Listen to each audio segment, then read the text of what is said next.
Hello and welcome to today's Scratch tutorial on using the repeat command. Okay, so what we're going to be looking at here is we have our sprite at the bottom down at our start. And what I want is I want to create an animation where he essentially climbs the stairs. So I want him to go up, over, up, over, up, over, up, over, and then he's going to have to do a little extra at the end to get all the way to the stars, which are the mark of the end spot.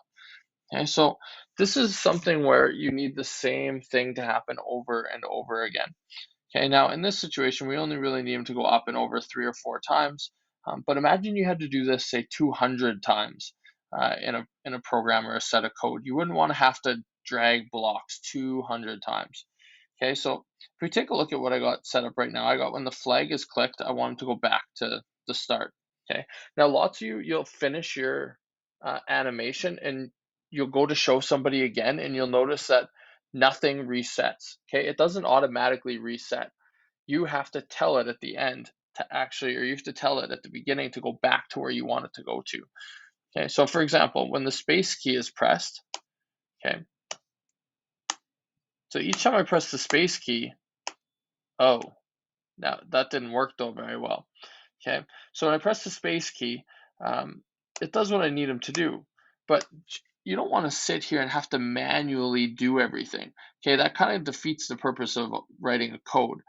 Okay, so um, to try and fix the thing at the end, I use the right arrow key as well to change X by 140. So start, spacebar, spacebar, spacebar. Okay, so that worked, but in all reality, that was not a super great way of doing this, and that's very much so a manual process again, where you have to sit and push all the buttons. So that's not a super great code. So let's see what else we can come up with. Okay, so we can take a look at this. Okay, where I've changed X by 60, Y by 61, X by 60, Y by 61, and back and forth, back and forth. Okay, so that's basically, again, moving them over, moving them up, moving them over, moving them up, moving them over, moving them up, and you get the point. Okay, so if I push the down arrow, the only thing this worked, okay, but we didn't get to see him going up the stairs at all. And if that's something that you're interested in having in your animation, you don't want him to look like a ghost just magically popping up there.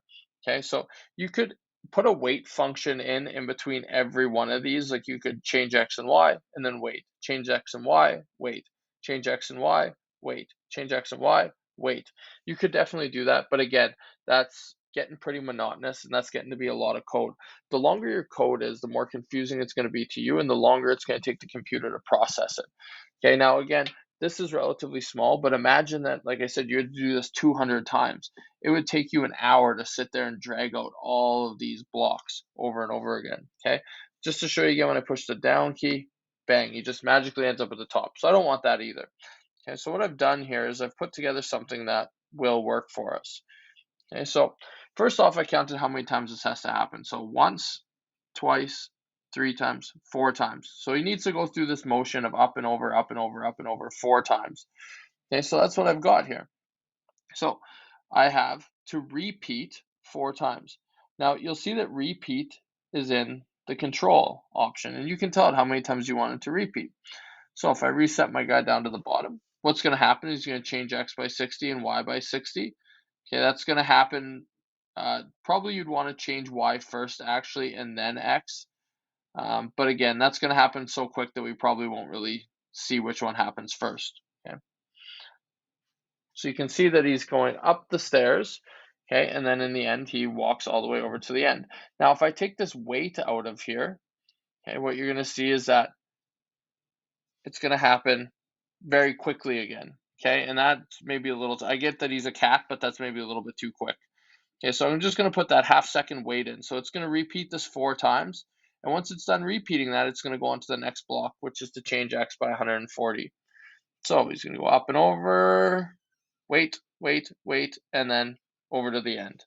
Okay. So hopefully this will help you clean up your code a little bit, especially when you have things that are repetitive or things that are going to happen over and over and over again. And hopefully this will save you a little bit of time. As always, if you have any questions, put them in the comments or ask me in class. Good luck and happy coding.